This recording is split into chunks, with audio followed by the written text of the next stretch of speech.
Good morning मेरे परिवार वालों और मेरे फ्रेंड्स। बहुत सारे डॉक्टर्स की तरह मैं भी बहुत परेशान हूँ, इसलिए मुझे लगा कि शायद मैं आपको अगर कुछ कुछ चीज़ें बताना चाहती हूँ और मैं शायद अगर ये बताऊँगी और अगर आप लोग सेफ रहोगे तो I might be at more peace. जैसे आपको सबको पता है कि बॉम्बे की हालत तो बहुत ख़राब है और धीरे धीरे बहुत सारे शहरों की और बहुत सारे स्टेट्स, इवन टाउन्स की हालत ख़राब होते जा रही है।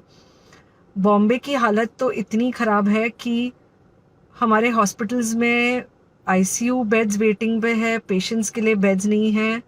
It's a very very helpless, यानी मुझे इतना हेल्पलेस और लाचार कभी फील नहीं हुआ है।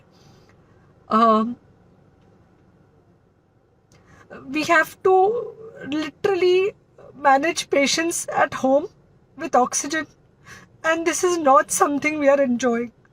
So I really want all of you to follow a few things that I really am requesting you to follow. First, आप लोग प्लीज सेफ रहो। अगर आपको लग रहा है कि आपको 1 साल से कोरोना नहीं हुआ है इसलिए आप कोई सुपर हीरो हो या आपकी इम्यूनिटी बहुत अच्छी है और आपको ऐसे कुछ नहीं होगा, तो आप गलत फहमी में हो। हम यंग लोगों को देख रहे हैं। I mean we have a 35-year-old who's on the ventilator and we are not able to help people now. So we do not want, we really don't want any of you to be in that situation. So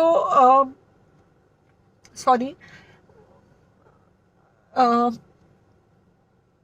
I think ये जो emotional breakdown है हम doctors में अब सबको कोई ना कोई समय हो रहा है, because we not been so helpless. Okay, so most importantly please take care of yourself right now. COVID is everywhere around you. Okay, तो अगर आप घर से बाहर निकलो, maybe you're meeting your friends, maybe you're meeting your family, it does not matter, you have to be masked.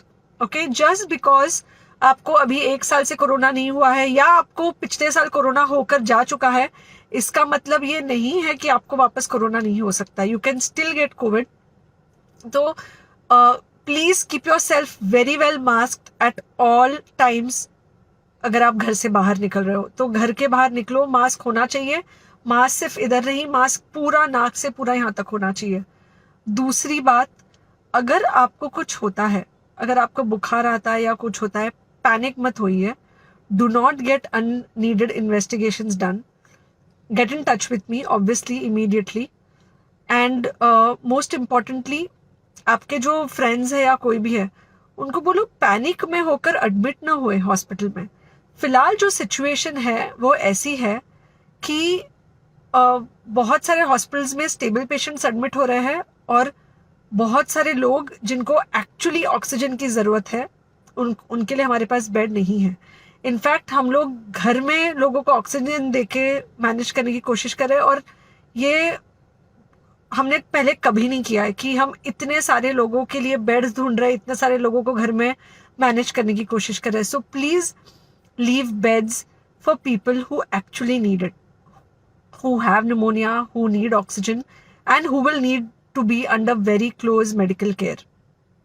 Third thing, if you have not taken the vaccine, अगर आपने vaccine नहीं ली है किसी भी कारण से, हो सकता है आप ट्रैवल कर रहे हो सकता है आपको वैक्सीन की हिचक हो सकता है आपने कुछ व्हाट्सएप पे फॉरवर्ड पढ़ा हो कि वैक्सीन की वजह से कुछ साइड इफेक्ट्स हो रहे हैं या कुछ हो रहा है। It's untrue. Please take your vaccine. ये हमको डेफिनेट दिख रहा है कि जो लोगों के 2 वैक्सीन के शॉट्स होकर 2 हफ्ते हो चुके हैं उनमें डेफिनेटली हमको इन्फेक्शन, सीरियस इन्फेक्शंस कम दिख रहे हैं और हॉस्पिटलाइजेशन ना के बराबर है। So the vaccine is definitely helping. Okay, so take care of yourself, do not take COVID-19 lightly. Please pray for the people in the hospital and please pray for the families and the caretakers of all these people in the hospital.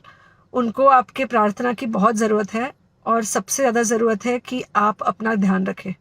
Okay, and बस घर पे रहो। आप कुछ हफ्तों तक सिर्फ घर पे रहो जब तक हम ये सिचुएशन ऐसे हैंडल कर सके कि हम एटलीस्ट कुछ हो जाए तो हम हॉस्पिटल में पेशेंट्स को ले सके। फिलहाल हालत ऐसी है कि डॉक्टर्स और डॉक्टर्स के रिलेटिव्स को भी नहीं मिल रहा है बेड, तो आप सोचिए कि it's an absolutely helpless situation. Okay, I think अगर हम सब इतना ध्यान रखेंगे, we will definitely come through this second wave very well. Okay, and then we will have to work on not allowing a third wave. So third wave का हम बाद में सोचेंगे, वो तो नहीं आना चाहिए, पर जो ये सेकेंड वेव है इससे हमको कोई भी हालत में एकदम सेफली निकलना है. Okay, take care, I really love you.